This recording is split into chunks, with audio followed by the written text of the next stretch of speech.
우리가 하나님께 예배를 드립니다. 또 하나님을 우리가 믿습니다. 그런데 왜 우리가 하나님께 예배를 드려야 되고 또 우리가 하나님을 믿어야 되느냐? 그러한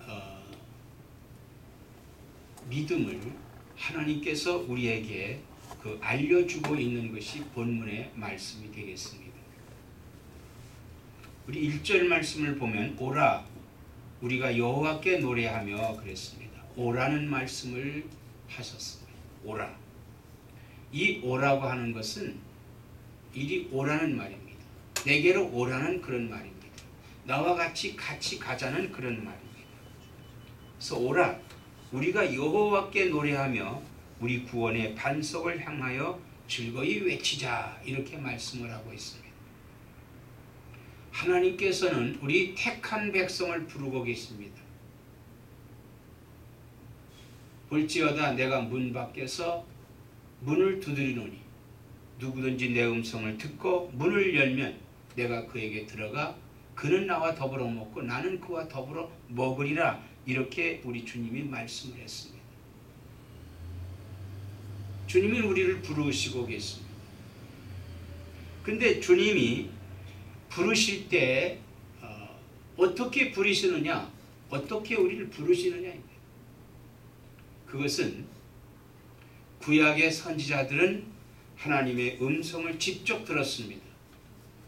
그러나 오늘 우리들은 사람을 통해서 하나님의 음성을 듣는다는 거예요. 사람을 통해서 하나님의 음성을 듣습니다. 오늘 우리는 하나님의 음성을 듣습니다. 어떻게 듣느냐? 오늘 이 예배를 통해서 이 예배를 인도하는 사람을 통하여 하나님의 음성을 듣는 겁니다. 그러므로 우리 하나님의 택한 백성은 이 음성을 받아야 되는 거예요. 받는다고 하는 것은 바로 주님을 영접한다고 하는 것입니다. 주님의 그 부르심에 그 초청에 바로 응해 나가야 된다는 것이에요. 그럼 우리가 하나님 앞에 나아갔을 때 하나님께 나아간 우리의 자세는 뭐냐? 여기 구원의 반석을 향하여 즐거이 외치자 그러는 겁니다. 구원의 반석을 향하여 즐거이 외치자. 구원의 반석이라고 하는 것은 바로 우리를 구원해 주신 예수 그리스도를 향하여 그리스도를 향한다. 그러니까 우리의 믿음의 대상은 그리스도라는 겁니다. 그리스도. 예수님, 그 예수님을 향하여 즐거이 외치자 그랬어요. 즐거이 외치자. 그럼 즐거이 외치자라고 하는 그 말은 어떤 말이냐 하면은요. 외치자는 말은 소리를 지르자라는 말 아니겠어요? 우리 왜 그를 향하여 외치느냐라고 하는 거예요. 그건 구원의 반석이기 때문에. 자, 구원이라고 하는 것은 뭡니까? 구원은 어디에 빠졌는데 그를 건져주는 것이 구원입니다. 구원이라고 하는 것은 굉장히 중요한 이게 복음입니다. 복음인데 이 복음을 우리가 들었을 때 그냥 밋밋하게 가만히 있는다고 하면은 그 사람은 감정이 없는 사람이지. 내가 죽음에서 살아났다고 하는 그 복음을 들었을 때 우리의 감정은 어떻게 해? 기뻐 뛰어야 되는 거예요. 소리를 질러야 되는 거예요. 우리가 운동 경기를 본다든지 이럴 때 어떠한 골을 넣는다든지 혹은 홈런을 친다든지 하게 되면 환성을 질릅니다. 환성을 질릅니다. 우리가 이 구원을 받았다고 하는 이 확신을 받았을 때 우리는 외쳐야 된다. 기쁨을 가져야 된다는 거예요. 기쁨을 가져야 된다. 근데 그 기쁨이 뭐냐? 기쁨이 오늘 이 시편 기자는 우리에게 노래라고 하는 것으로 말하고 있습니다. 노래. 그 노래는, 이 노래라고 하는 것은 우리가 음성을 높이어서 음악적인 요소로 하는 것을 노래라고 우리가 흔히 말하지만은 그런 것도 한 개념이 들어가요. 그리고 이 노래라고 하는 것은 우리가 음성으로 어떠한 시를 읊는다든지 이런 것도 노래입니다. 우리가 기도한다. 하나님께 기도한다 이거예요. 이것도 노래입니다. 사실 우리가 이 하나님께 즐거이 노래를 부를 수 있는 것은 곡을 붙여서 찬양을 부르는 것도 중요하지만은 기도하는 자세가 참 중요해요. 이 기도.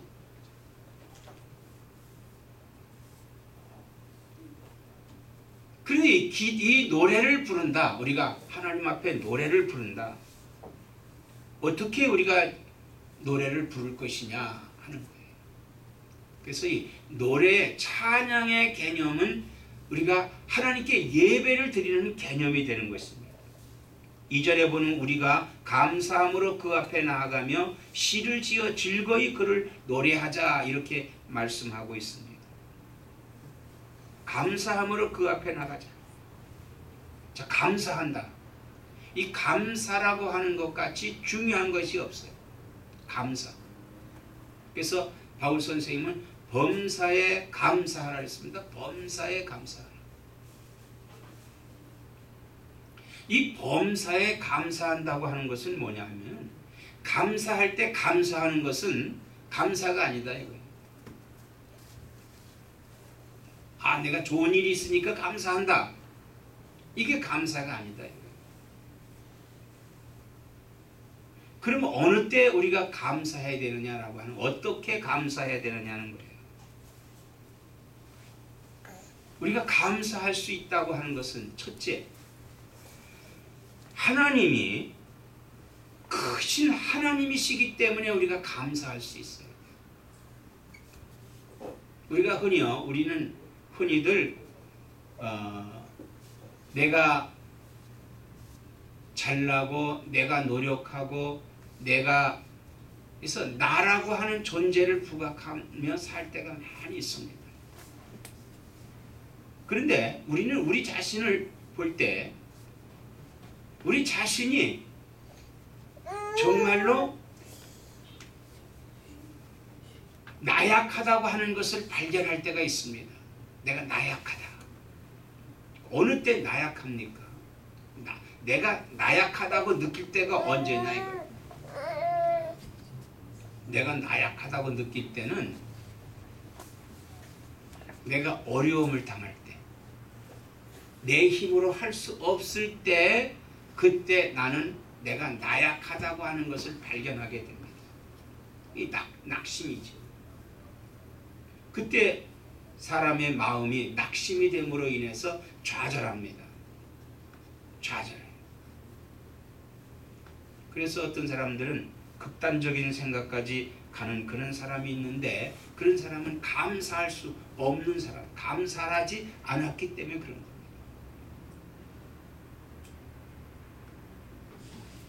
우리가 감사함으로 그 앞에 나아가며 시를 지어 즐거이 그를 노래하자 그랬습니다. 시를 지어 즐거이 노래하자. 그러면은 이 시를 노래를 맨날 만들어 가지고 찬송을 드리면 참 좋지요. 우리가 아시다시피 음악이라고 하는 그 음악은 특별한 재능이 있어야 이 곡을 만들거든요. 그러니까 우리 교회가 맨날 이 곡을 이번 주에 새 곡을 만들어서 그럼 얼마나 좋겠어요. 근데 또 여기는 한계가 있어. 부르는 사람도 한계. 어떤 사람은 음악을 잘하는 사람이 있어요. 그래서 악보만 보면은 그저 그 노래를 부릅니다. 그러나 그러지 못한 사람들도 많다. 그래서 우리는 찬송가를 곡을 만들어서 준비해 놓고 이 찬송을 부릅니다. 그래서 우리가 보통 예배 찬송 같은 경우에는요, 이 찬송은 좀 오래됐습니다. 어떤 건 오래됐고 어떤 거는 근래에 나온 곡도 있고 이렇거든요. 근데 이 찬송시라고 하는 것은 이 찬송가에 이 수록되는 찬송시는 살아있는 사람의 곡은 잘 실지를 않습니다. 살아있는 사람의 곡은 여기다 실지를 않아요. 그건 뭐냐면 혹시나 변절되거나 혹시나 신앙이 다른 신앙이 변질되거나 이런 문제가 생길까봐 그 사람이 생을 다 마감하고 그 사람이 신앙을 본받을 수 있다라고 이렇게 판정을 할 때 그 곡을 이 찬송가에 싣고 있습니다. 그러나 우리가 흔히 많이 부르는 소위 복음성가라고 하는 건 그렇지 않습니다. 주로 살아있는 사람들의 그런 시가 많이 올라오고 있어요. 그런데 우리가 새 노래를 많이 짓는다라고 하는 개념 참 좋은 개념이죠. 이 시편이라고 하는 것은 하나님께 드리는 노래입니다. 노래. 구약에서는 구약에서 하나님께 예배를 드릴 때 이 시편을 많이 부릅니다. 시편을 많이 불렀어요. 근데 이 시편은 이것을 자세히 보면은 이게 뭐냐면 기도입니다. 기도. 우리가 하나님께 이 기도를 드립니다. 새 노래로 기도를 드립니다. 새롭다고 하는 것은 뭐를 가리키느냐? 우리 마음이 새로워지는 것을 가리키는 거예요. 우리 마음이 새로워지는 걸 가리키는 거예요. 그래서 이 새로워졌다고 하는 것은 고백이에요. 우리가 날마다 주님 앞에 고백을 해야 됩니다. 어떻게? 감사함으로. 감사함으로 고백을 해야 돼요. 그리고 그 크신 하나님, 그 크신 하나님을 우리가 찬양을 드리고 그 크신 하나님을 높이고 그 하나님을 고백하는 거예요. 어떻게 고백을 하느냐? 오늘 여기 시편 기자는 이렇게 고백을 합니다. 여호와는 크신 하나님이시요 모든 신들보다 크신 왕이시고 땅의 깊은 곳이 그의 손안에 있으며 산들의 높은 곳도 그의 것이로다. 바다도 그의 것이라 그가 만드셨고 육지도 그의 손이 지으셨도다. 창조자이신 하나님을 노래하는 거예요. 창조자이신 하나님을 노래하는 거예요. 고백하는 거예요.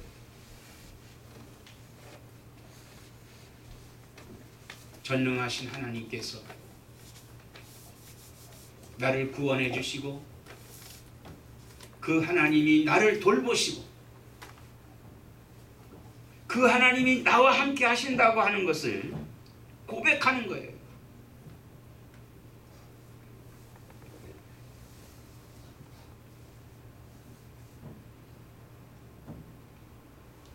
그러면 그걸 고백을 하면서 하나님께 예배를 드리는 이 예배를 드리는 우리의 자세는 그 예배로 끝나서는 안 된다 이거예요.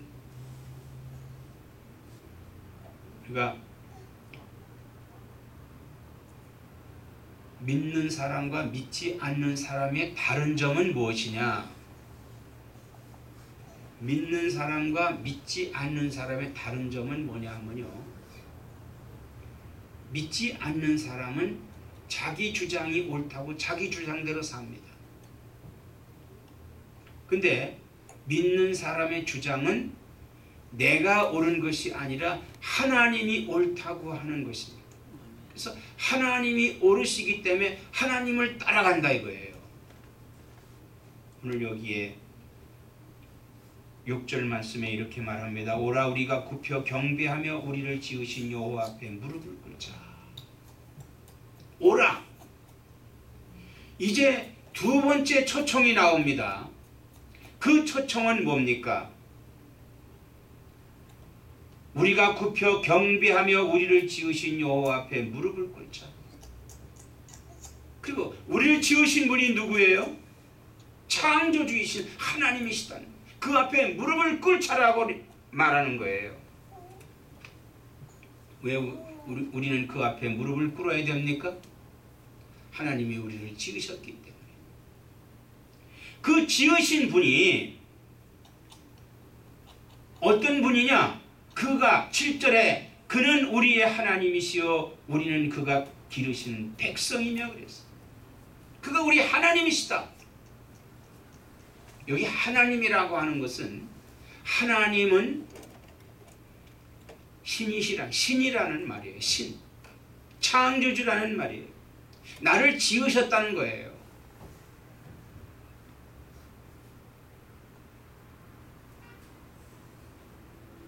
그 나를 지으셨는데 그냥 지은 것으로 끝난 것이 아니라 기르시는 백성이라고 했어요. 그가 나를 기르신다. 그가 나를 기르신다. 흔히들 믿음이 없는 사람들은 그렇게 말해요. 어떻게 하나님이 우리를 기르시고 계시는가? 내가 노력하고 내 주변에 있는 사람들이 나를 도우기 때문에 내가 살지 하나님이 나를 어떻게 기르시느냐, 이렇게 말을 합니다.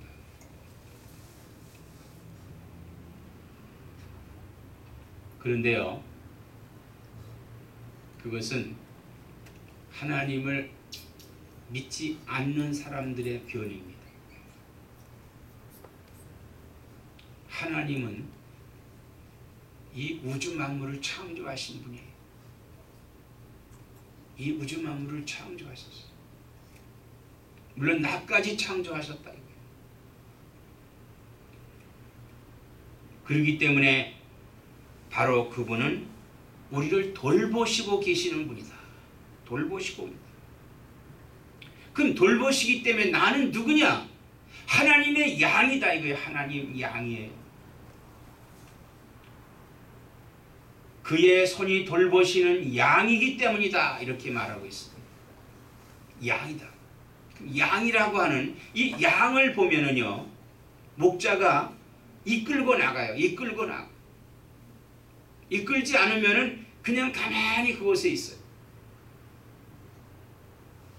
그런데 목자가 이끌어서 어디로 가느냐? 푸른 초장으로 간다 이거예요. 그리고 어디로 가느냐? 물가로 간다 이거예요. 그리고 어디로 가? 그늘 있는 곳으로 가서 쉬게 해요. 그리고 목자는 그 양들이 쉬는 동안에 서서 다른 이리가 오지 않는가, 어떤 위험한 요소가 있지 않는가 돌보고 있다 이 말입니다. 그래서 다윗은 여호와는 나의 목자시니 내가 부족함이 없으리로다. 그가 나를 쉴 만한 물가로 인도하시고 푸른 초장으로 인도하시는도다. 이렇게 고백을 했어요. 이 고백이 오늘 우리들에게 중요한 거예요. 오늘 이 고백을 우리는 날마다 해야 됩니다. 이게 새 노래예요. 주님 감사합니다. 나를 돌봐주셔서 감사합니다. 나를 손해보지 않게 하셔서 감사합니다. 내가 잃었던 것을 찾을 수 있게 해주셔서 감사합니다. 내가 죄로 말미암아 죽었는데 예수 그리스도로 말미암아서 나를 구원해 주시니 감사합니다. 이렇게 고백을 해야 된다 이거예요. 내 나름대로의 고백을 하나님께 날마다 새롭게 해야 돼. 새롭게. 그럼 하나님이 기뻐하십니다. 그러면서 하나님께서 경고의 말씀을 주시는데 8절에 이렇게 말씀합니다. 너희는 무리바에서와 같이 또 광야의 마사에서 지냈던 날과 같이 너희 마음을 완악하게 하지 말지어다 그랬어요. 이스라엘 백성들은 하나님 앞에 하나님이 그들 환경에서 좋을 때는 하나님께 감사하고 좋아했습니다. 그러나 어려울 때는 그들이 하나님을 원망했어요. 그들이 40년 동안에 광야를 헤매고 있을 때 갈급한 것이 많이 있었습니다. 갈급한 게 뭐였겠어요? 첫째는 그들이 사막에서의 광야 생활을 했기 때문에 물이 부족했습니다. 그래서 물이 좀 많이 있었으면 좋겠다고 생각을 했어요. 그런데 그들이 갈망하던 그 물을 갔는데 보니까 그곳에서 쓴물이 나오고 있다 이거예요. 쓴물이 나오는 거예요. 그러니 얼마나 그들이 실망스러웠겠습니까? 실망스러울 때 우리는 어떻게 해야 될까요? 우리가 실망스러울 때 어떻게 해? 즉 어려울 때, 낭망될 때, 안 될 때 어떻게 해야 되느냐? 하나님께 구해야 됩니다. 구하라 주실 것이요, 찾으라 찾을 것이요, 두드리면 열릴 것이라고 했어요. 그런데 이스라엘 백성은 어떻게 했어요? 모세야, 우리가 애굽에 있었을 때는 그래도 물이 풍성이 있어서 나일강에서 흐르는 그 물을 우리를 풍족하게 해줬다. 그런데 이 광야로 인도해서 여기 물이 없고 이제 여기 조금 얻은 물이 쓴 물인데 모세와 다투는 겁니다. 모세와 다투는 것은 하나님과 다투는 것입니다. 하나님께 이 모세가 기도합니다. 하나님 어떻게 했으면 좋겠습니까? 이 백성이 이렇게 원망합니다. 하나님께서 모세에게 그것의 반석을 두들겨 보라고 합니다. 두들겼더니 거기서 물이 솟아나옵니다. 그때 그 백성들은 조금 전에는 하나님을 원망하고 모세와 다투고 하나님과 다퉜던 그들이 하나님 감사합니다, 하나님 감사합니다 하면서 그 물을 마시고 즐거워했습니다. 그러나 하나님은 그들을 기뻐하지 않으셨어요. 하나님께서는 그들을 광야에서 40년 동안을 헤매게 했던 것은 바로 불순종하는 그들을 하나님의 젖과 꿀이 흐르는 땅 그 낙원에 그들을 인도하지 않겠다고 하시는 것입니다. 왜? 불평하고 불만하고 좌절하고 낙심하는 그들, 그 땅을 어떻게 차지할 수 있느냐 이거예요. 그래서 그들은 광야에서 다 죽고 그의 2세들이 가나안에 들어가게 됩니다. 여호수아와 그의 2세들이 들어갑니다. 모세와 그 1세들은 그 광야에서 다 죽었습니다. 그들은 하나님을 시험했습니다. 그들은 하나님의 능력을 알고 하나님께서 하시는 일을 알면서도 하나님을 시험했어요. 그때 너희 조상들이 내가 행한 일을 보고서 나를 시험하고 조사하였도다 이렇게 말씀을 합니다.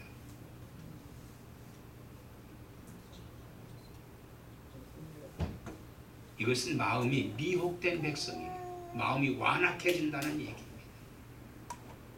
왜 마음이 완악해질까요? 하나님 앞에 노래하지 않기 때문에 그래요. 우리가 지어진 가사를 통해서 하나님 앞에 찬양할 때 우리의 마음이 열려집니다. 그리고 하나님의 은혜를 받습니다.